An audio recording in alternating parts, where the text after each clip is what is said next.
CM आले. खरं म्हणजे नाशिकमध्ये अतिशय सुनियोजित पद्धतीनं दंगल घडवण्याचा प्रयत्न झालेला आहे. न्यायालयाच्या निर्णयानंतर तिथल्या लोकांनी स्वतः ते अतिक्रमण काढण्याच्या संदर्भात पोलिसांना सांगितलं आणि ते अतिक्रमण काढण्याची सुरुवातही त्यांनी स्वतः केली. त्याचवेळी ही सगळी जी मंडळी दंगलीमध्ये दिसत आहेत, या मंडळींनी जाणीवपूर्वक त्या ठिकाणी दगडफेक केली, जाणीवपूर्वक त्या ठिकाणी दंगा तयार केला आणि म्हणूनच त्यांच्यावर कडक कारवाई जी आहे ती करण्यात येते. पाणी टंचाईचा विषय संजय राऊत म्हटले सरकारची अनास्था आहे, त्यामुळे पाणी टंचाई. कोण संजय राऊत?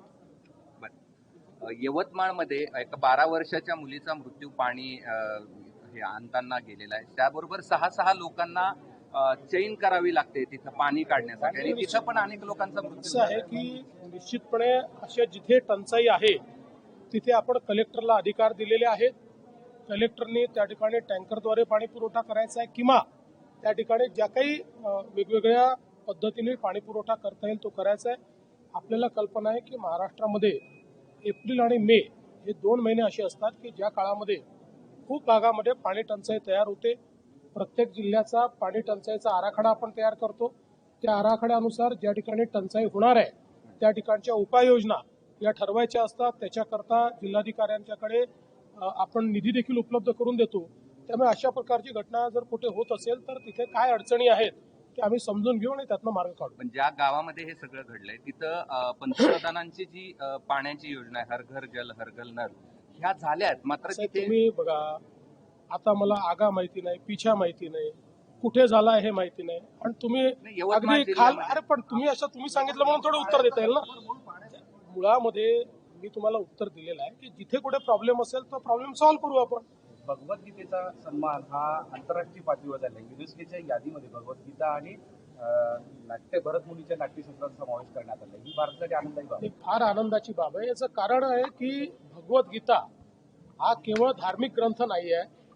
जीवनाचं सत्य सांगणारा विचार हा भगवद्गीतेतनं त्या ठिकाणी प्रतिपादित झालेला आहे आणि आपलं जे नाट्यशास्त्र आहे हे अतिशय प्राचीन आहे.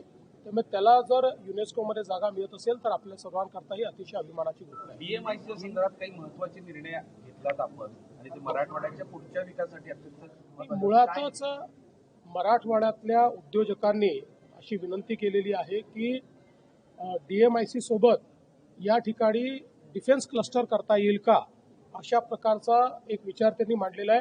निश्चितपणे आम्ही तो पडताळून पाहतो आणि तो शक्य असेल तर आम्ही जरूर करू.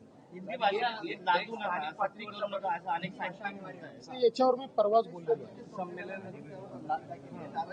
मी त्याच्या संदर्भात पहिलेच बोललेलो आहे. महाराष्ट्रामध्ये मराठी भाषा ही कंपल्सरी आहे. सर्वांना मराठी भाषा अनिवार्य आहे. मराठी भाषा शिकलीच पाहिजे.